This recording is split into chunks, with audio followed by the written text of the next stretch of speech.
പ്രിയപ്പെട്ടവരെ നമസ്കാരം. വളരെ ദയനീയമായ ഒരു അവസ്ഥ കണ്ടിട്ടാണ് തിരുവനന്തപുരം RCCയുടെ ഭാഗത്തുള്ള ചെറിയൊരു ലോഡ്ജ് മുറിയിൽ ഞങ്ങൾ എത്തിയിട്ടുള്ളത്.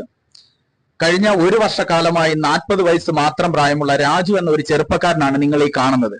രണ്ട് പിഞ്ചു കുഞ്ഞുങ്ങളുടെ പിതാവുമായ ഇദ്ദേഹം ഒരു വർഷക്കാലമായിട്ട് ക്യാൻസർ എന്ന മാറാ രോഗത്തിന് അടിമപ്പെട്ട് കഴിയുകയാണ്. നിത്യവൃത്തിക്ക് പോലും വകയില്ലാത്ത ഈ കുടുംബം ഇന്ന് വളരെയേറെ ദയനീയമായ ഒരു അവസ്ഥയായിട്ടാണ് നിങ്ങളുടെ മുന്നിൽ കൈനീട്ടുന്നത്. ഈ വീഡിയോ കാണുന്ന നിങ്ങൾക്ക് ആർക്കെങ്കിലും ഏതെങ്കിലും തരത്തിൽ ഒരു രൂപയെങ്കിലും കൊടുത്ത് ഈ കുടുംബത്തെ കൂടി ചേർത്ത് നിർത്തണമെന്ന് എല്ലാവരോടും താഴ്മയായി അഭ്യർത്ഥിക്കുകയാണ്, അപേക്ഷിക്കുകയാണ്. ഈ പരമാവധി മറ്റുള്ളവരിലേക്കും ഈ വീഡിയോ എത്തിക്കണമെന്ന് കൂടി നിങ്ങളോട് ഓരോരുത്തരോടും അപേക്ഷിക്കുകയാണ്.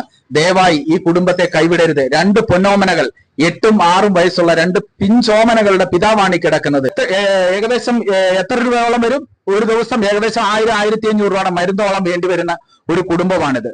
നിത്യവൃത്തിക്ക് ആഹാരത്തിന് പോലും വകയില്ലാത്ത ഈ കുടുംബത്തെ നിങ്ങൾ ഓരോരുത്തരും ചേർത്ത് നിർത്തണമെന്ന് വളരെ താഴ്മയോടെ അപേക്ഷിക്കുകയാണ്. ഈ ദയനീയ അവസ്ഥ കണ്ടുകൊണ്ട് നിൽക്കാൻ ഞങ്ങളെ കൊണ്ട് കഴിയുന്നില്ല. നിങ്ങളാൽ കഴിയുന്ന ഒരു ചെറിയ സഹായം ഈ വീഡിയോ കാണുന്ന എല്ലാവരും ഞങ്ങൾക്ക് ഒരു സഹായം ചെയ്യണം. അതുപോലെ സാഹചര്യത്തിൽ നമ്മൾ ഇവിടെ കിടക്കുന്നത്. അതുകൊണ്ട് ഈ വീഡിയോ കണ്ടിട്ട് എല്ലാവരും നിങ്ങളെ കൊണ്ട് പറ്റുന്ന ഒരു ചെറിയ സഹായം ഞങ്ങൾക്ക് തരണമെന്ന് ഞാൻ ഉദ്ദേശിക്കുന്നു.